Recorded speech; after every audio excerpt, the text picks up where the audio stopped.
नमस्कार। Botany student YouTube channel में आप सभी का स्वागत है। आज के इस वीडियो में हम बात करेंगे factor contributing to the loss of forest biodiversity के बारे में। कौन कौन से ऐसे फैक्टर्स हैं जिनकी वजह से हमारी फॉरेस्ट बायोडाइवर्सिटी जो है वो खतरे में या फिर वो गुम हो रही है। सबसे पहले हम बात करेंगे एक्सटर्नल प्रेशर के बारे में और फिर बात करेंगे इंटरनल प्रेशर के बारे में। तो एक्सटर्नल प्रेशर में सबसे पहले हमारे पास आता है क्लाइमेट चेंज। क्लाइमेट चेंज जो है वो biggest current and future threat of forest biodiversity. सबसे ज़्यादा खतरा है हमारे पास क्लाइमेट से, ग्लोबल वार्मिंग की वजह से। ठीक है, टेम्परेचर डिफरेंस आ रहा है, टेम्परेचर कई बार ज़्यादा हो जा रहा है, कम हो जा रहा है। तो टेम्परेचर का डायरेक्ट इम्पैक्ट पड़ रहा है हमारी स्पीसीज पे as well as their habitat. Climate change favors species with particular trait, whereas other species may be reduced in their abundance or even die out. अब जो क्लाइमेट है उसका कुछ स्पीसीज पे ही हमारे पास असर हो रहा है, सब पे नहीं हो रहा है। ठीक है, कुछ स्पीसीज जो हैं वो क्या करती हैं, अपना कलर चेंज कर लेती है। लेकिन अगर आप कहीं हिल एरिया में चले जाओ या फिर फॉरेस्ट एरिया में चले जाओ, वहाँ के प्लांट्स का कलर अलग होगा। और अगर आउटसाइड रोड अगर आप ट्रीज़ का कलर देखोगे तो आपको डार्क दिखाई देगा। तो जो स्पीसीज़ वहाँ पे होंगी वो डार्क कलर में छुपने की कोशिश करेंगी, जो इंसेक्ट की स्पीसीज़ होंगी। और जो फॉरेस्ट एरिया में वहाँ पे इतना ज़्यादा पोल्यूशन नहीं होता है, तो वो थोड़े लाइट कलर के जो है हमारे पास ट्री होते हैं। और कुछ स्पीसीज़ जो है वो रिड्यूस हो जाती हैं, कुछ जो है अडेप्टेशन कर लेती हैं, और कुछ तो जो है वो डाई हो जाती हैं, यानी कि पूरी की पूरी तरह से गुम हो जाती हैं। अब टेम्परेचर बढ़ रहा है, ठीक है, लाइक अगर हमारे पास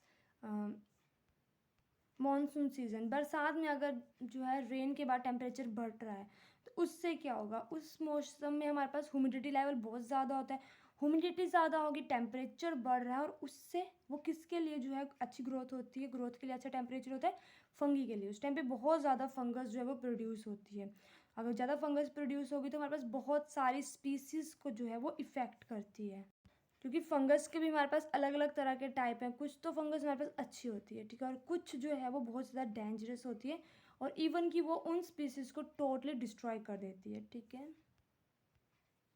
अब एक और चीज़ आती है कि क्लाइमेट चेंज की वजह से जो स्पीसीज़ हैं जो लो एलिवेशन पे रहती हैं, लो एल्टीट्यूड पे रहती हैं, अगर लोअर साइड का जो टेम्परेचर यानी कि लाइक प्लेन्स पे अगर टेम्परेचर बहुत ज़्यादा बढ़ जाएगा तो वो शिफ्ट हो जाएंगे हिल एरिया में। और ये हम सबसे पहले जब भी हम इन्वायरमेंटल बायोलॉजी को पढ़ते हैं तो एक चीज़ में ध्यान में रखनी है कि फूड चेन को कभी भी डिस्टर्ब नहीं करें। अगर हमारी फूड चेन बेसिक जो चीज़ है वो ख़राब हो जाएगी, उसमें से कोई भी एक चीज़ अगर मिस हो जाती है तो बाकी का जो फूड पूरा का पूरा प्रोसेस है वो डिस्ट्रॉय हो जाता है। लाइक अगर इंसेक्ट कोई हम बोल रहे हैं, अगर इंसेक्ट ही जो है या फिर वर्ड्स जो है वो शिफ्ट कर जाएंगे हाई एलिवेशन पे, तो उससे क्या होगा, जिनको वो खाते हैं उनकी पॉपुलेशन बहुत ज़्यादा बढ़ जाएगी और उससे खतरा हो जाएगा। ठीक है, तो क्लाइमेट चेंज से क्या हो रहा है, स्पीसीज जो है शिफ्ट करें हाई एलिवेशन में, जहाँ पे जिस टेम्परेचर रेंज में वो अच्छे से रह सकती हैं उस रेंज में। इसके अलावा क्लाइमेट चेंज जो है वो कोज करता है change in the composition and functional characteristic of communities. ये हो गया क्लाइमेट। अब सेकंड आता है हमारे पास एक्सटर्नल प्रेशर, वो है लैंडस्केप फ्रेगमेंटेशन। इसका हमारे पास हमेशा इम्पैक्ट होता है लार्ज हैबिटेट्स पे, affect the viability of small isolated population and can cause the extinction of population। Landscape fragmentation में होगा कि हमारे पास जो थोड़ा सा रीजन है उसको किसी भी कारण से जो है वो अलग कर दी गई है, तो वो हमारे पास लैंडस्केप भी हो सकते हैं, लैंडस्लाइड सॉरी, उस वजह से भी हमारा जो फ्रेगमेंटेशन है वो हो सकती है। अलग अलग वजह से ज़मीन के जो है अलग अलग हिस्से हो सकते हैं, उस वजह से जो है वो पॉपुलेशन पे काफ़ी इम्पैक्ट पड़ता है। उसके बाद आते हैं एटमॉस्फेरिक डिपोजिशन। एटमॉस्फेरिक डिपोजिशन में हमारे पास आते हैं sulphur dioxide, ammonia, nitrogen dioxide. अब ये सब चीज़ें हमारे पास पोल्यूशन की वजह से एटमॉस्फेयर में बढ़ रही हैं। वो पोल्यूशन जो है वो इंडस्ट्री का भी हो सकता है, फैक्ट्रीज का भी हो सकता है, किसी भी तरह से एटमॉस्फेयर में ये सब बढ़ रहा है, जिसकी वजह से क्या हो रहा है, हमारे जो प्लांट्स हैं, लाइकन्स हो गए या फिर अंडर स्टोरी प्लांट्स हो गए, उनके न्यूट्रिएंट पोर साइड जो है वो वीक होती जा रही है और वो लॉस हो रही हैं। ठीक है, अब जब लाइकन्स लॉस हो रहे हैं, ठीक है, अंडर स्टोरी प्लांट्स लॉस हो रहे हैं, तो क्या हो रहा है, जो इंसेक्ट इन लाइकन्स या अंडर स्टोरी प्लांट्स में रहते हैं वो उनका हैबिटेट भी खत्म हो रहा है, क्योंकि जो इंसेक्ट्स होते हैं वो घास वगैरह में छुपते हैं, ठीक है, लाइकन्स के ही उसमें एरिया में शिफ्ट होते हैं, तो इससे फिर से वही चीज़ आ गई, फूड चेन डिस्ट्रॉय हो रही है हमारे पास। अब हम किसी स्पीसीज़ को लाइक अगर हमने किसी भी एक स्पीसीज़ को डिस्ट्रॉय कर दिया, ठीक है, वो हमारे पास लॉस होगी, उससे क्या होगा, जो दूसरी स्पीसीज है जो उसको खाती हैं उनको भी खतरा है, ठीक है, उनका भी लॉस हो रहा है, उनका भी हैबिटेट चला जाएगा, ठीक है। और जिनको वो खाते हैं, ठीक है, वो उनकी पॉपुलेशन बढ़ जाएगी और हमारी फॉरेस्ट बायोडाइवर्सिटी जो है वो लॉस हो जाएगी। फोर्थ आता है long distance drift of pesticide. अब एग्रीकल्चर में हमारे पास जो है बहुत सारे पेस्टिसाइड्स को हम यूज़ कर रहे हैं, उसकी वजह से क्या हो रहा है, जो भी फॉरेस्ट एरिया में स्मॉल प्लांट्स आते हैं वो डिस्ट्रॉय हो रहे हैं, क्योंकि कुछ तो ऐसे होते हैं जो कि उन पेस्टिसाइड्स को संभाल लेते हैं, ठीक है, उनसे उनको कोई इफेक्ट नहीं होता। लेकिन कुछ ऐसे हमारे पास छोटी छोटी स्पीसीज होती हैं जिस चीज़ को हम वेस्ट समझते हैं, लाइक हम घास को जलाने के लिए भी कई बार स्प्रे करते हैं, ठीक है, हमारे लिए वो घास बेकार है, लेकिन वो है तो एक स्पीसीज ही ना, किसी के लिए लाइक स्मॉल अदर स्पीसीज के लिए वो भी एक हाउस ही है, ठीक है, हैबिटेट है उनका, वो उसके ऊपर जिंदा है। तो एग्रो केमिस्ट्री से जब हम कोई भी चीज़ की स्प्रे करते हैं या फिर उसको सॉइल में ऐड करते हैं, तो जब बारिश वगैरह होती है तो वो जो है वो फॉरेस्ट एरिया में जाता है सारा पानी, और उससे वहाँ की स्पीसीज जो है वो डिस्ट्रॉय हो जाती हैं। अब आता है विल्ड लाइफ डैमेज।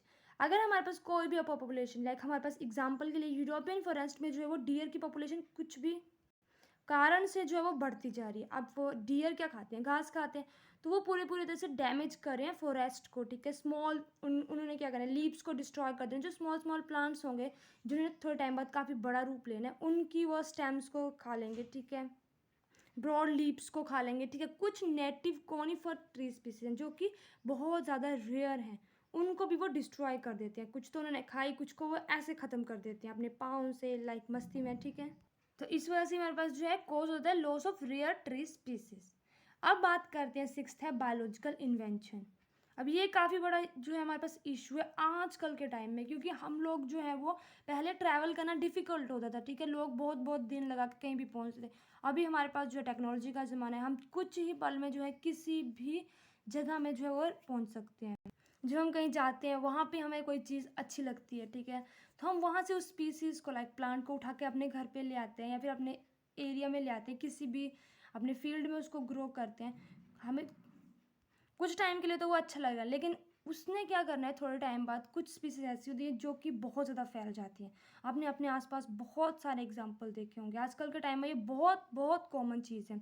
हम किसी चीज़ को जो है वो लेके आ रहे हैं, उनका दो स्पीसीज का, जो कि पुरानी स्पीसीज है, उस जगह की स्पीसीज है, उसका और जो हम लेके आए हैं उनका आपस में कंपटीशन होगा, और जो स्पीसीज को हम लेके आए हैं, जिसको हमने थोड़ा मॉडिफाइड तरीके से जो है बनाया हुआ है, वो ज़्यादा एरिया को कवर करेगी और कुछ स्पीसीज को, कुछ हैबिटेट को जो है वो टोटली डिस्ट्रॉय कर देगी। तो जो ग्लोबलाइजेशन है ट्रेंड ऑन ट्रैवल का, वो कंटिन्यूटी इंक्रीज कर रहा है सेपरेट और नॉन नेटिव स्पीसीज, जो हमारे यहाँ की है ही नहीं, उन स्पीसीज को हम बढ़ावा दे रहे हैं। हो सकता है हमारे लिए वो बेनिफिट हो, लेकिन हमें जो है वो ज़्यादा सेल्फिश नहीं होना है, हमें अपने बारे में नहीं सोचना है, क्योंकि बहुत सारी स्पीसीज उसके साथ जुड़ी होती हैं। जब हम किसी भी एक अदर स्पीसीज को डिस्ट्रॉय कर देते तो वो भी उसका डिस्ट्रॉय हो जाती है।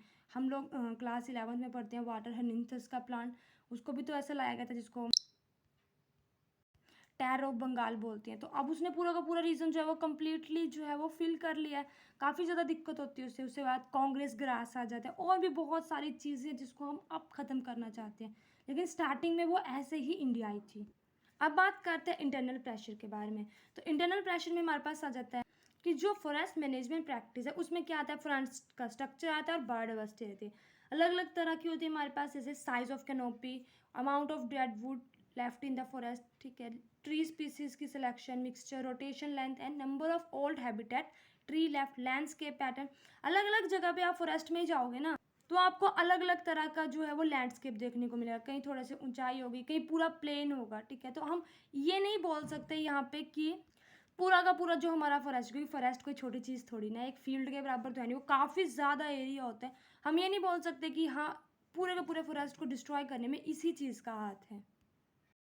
So because of different demands, specialization and connection of the myriad of forest dwelling species, no one size fully fits all solution for optimizing biodiversity exist.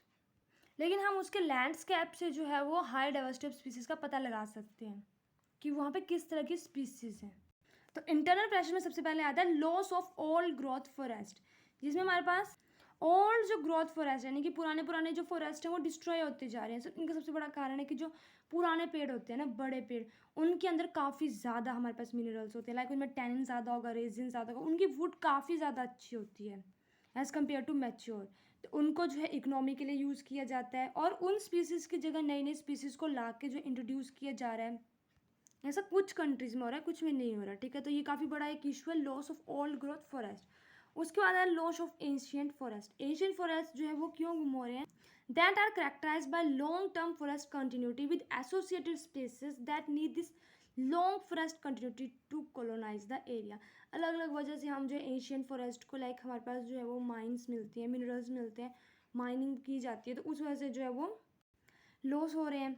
Loss of historic forest management systems such as coppice with standard copic forest with some tree allowed to grow large, and silvopasture system. Many forest dwelling species that are rare and red listed today actually depend on more open and heterogeneous forest conditions, which were historically maintained through a diversity of forest and agroforestry management system characterized by high anthropogenic disturbance level.